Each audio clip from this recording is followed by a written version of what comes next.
Welcome to UTV. Jubilee hills ఉప ఎన్నిక అన్ని పార్టీలకు సవాల్గా మారింది. ఈ నేపథ్యంలో బీఆర్ఎస్, కాంగ్రెస్, బీజేపీ ఎవరికి వారే గెలుపు దిశగా అడుగులు వేయాలని అభ్యర్థుల విషయంలో ఆచితూచి వ్యవహరిస్తున్నారు.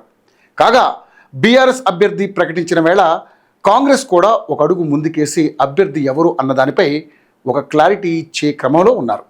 అయితే కాంగ్రెస్ పార్టీ అభ్యర్థిగా నవీన్ యాదవ్కు లైన్ క్లియర్ అయినట్లు తెలుస్తోంది. ముఖ్యమంత్రి రేవంత్ రెడ్డి మంగళవారం పార్టీ శ్రేణులతో నిర్వహించినటువంటి జూమ్ మీటింగ్లో నవీన్ యాదవ్ వైపు మొగ్గు చూపినట్లు సమాచారం. ఈ పరిణామాల నేపథ్యంలో జూబ్లీహిల్స్ అభ్యర్థి రేసుల నుంచి తాను తప్పుకుంటున్నట్లు మాజీ మేయర్ బొంతు రామ్మోహన్ ప్రకటించారు.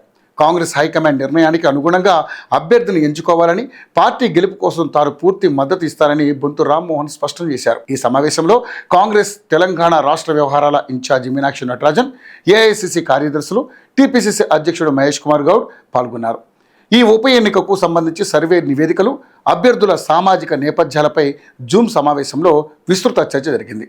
ఉప ఎన్నికలో పార్టీ అనుసరించాల్సిన వ్యూహాలపై కూడా నేతలు చర్చించారు. చర్చల అనంతరం 2 పేర్లను ఏఐసిసికి సిఫారసు చేయాలని నేతలు నిర్ణయించినట్లుగా సమాచారం. అయితే పార్టీలో జరిగిన సంప్రదింపుల తర్వాత నవీన్ యాదవ్కు అధిక ప్రాధాన్యత లభించినట్లు తెలుస్తోంది. బీఆర్ఎస్ మాజీ ఎమ్మెల్యే మాగంటి గోపీనాథ్ మరణంతో ఖాళీ అయిన ఈ స్థానానికి నవంబర్ 11న ఉప ఎన్నిక జరగనుంది. నవంబర్ 14న ఫలితాలు వెలువడనున్నాయి. ఈ స్థానంపై కాంగ్రెస్, బీఆర్ఎస్, బీజేపీ పార్టీలు గట్టిగా పట్టుదలతో ఉన్నాయి. కాంగ్రెస్ ప్రభుత్వానికి ఈ ఉప ఎన్నిక ప్రతిష్టాత్మక పరీక్షగా మారింది. కాగా కాంగ్రెస్ అభ్యర్థిగా ఖరారయ్యే అవకాశం ఉన్న నవీన్ యాదవ్పై ప్రస్తుతం ఎన్నికల కోడ్ ఉల్లంఘన కేసు నమోదైంది. ఎన్నికల కమిషన్ మార్గదర్శకాలను ఉల్లంఘించి ఓటర్ ఐడి కార్డులు పంపిణీ చేశారని ఆయనపై ఆరోపణలున్నాయి.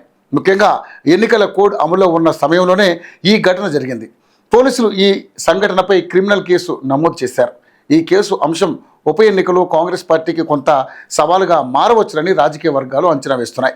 ఏదేమైనా ఈ ఉప ఎన్నికలో విజయం సాధిస్తే తెలంగాణలో కాంగ్రెస్ పార్టీ బలం మరింత పెరుగుతుందని నేతలు ఆశాభావం వ్యక్తం చేస్తున్నారు.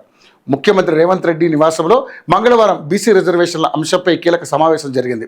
రేపు హైకోర్టులో బీసీ రిజర్వేషన్ కేసు విచారణ జరగనున్న నేపథ్యంలో అనుసరించాల్సిన వ్యూహం మరియు వినిపించాల్సిన వాదనలపై ఈ సమావేశంలో చర్చించారు. ఈ సమావేశంలో డిప్యూటీ సీఎం బట్టి విక్రమార్క, రాష్ట్ర కాంగ్రెస్ వ్యవహారాల ఇన్ఛార్జి మీనాక్షి నటరాజన్, పీసీసీ అధ్యక్షుడు మహేష్ కుమార్ గౌడ్, మంత్రులు పొన్నం ప్రభాకర్, ఉత్తమ్ కుమార్ రెడ్డి, వాకిటి శ్రీహరి, పొంగులేటి శ్రీనివాసరెడ్డి తదితరులు పాల్గొన్నారు. కేసు గెలిచేందుకు తీసుకోవాల్సిన చర్యలపై నేతలు కూలంకుషంగా చర్చించినట్లుగా సమాచారం. మొత్తానికి జూబ్లీహిల్స్ ఉప ఎన్నిక సమరంలో ఎవరు విజయం సాధిస్తారో వేచి చూడాల్సిందే.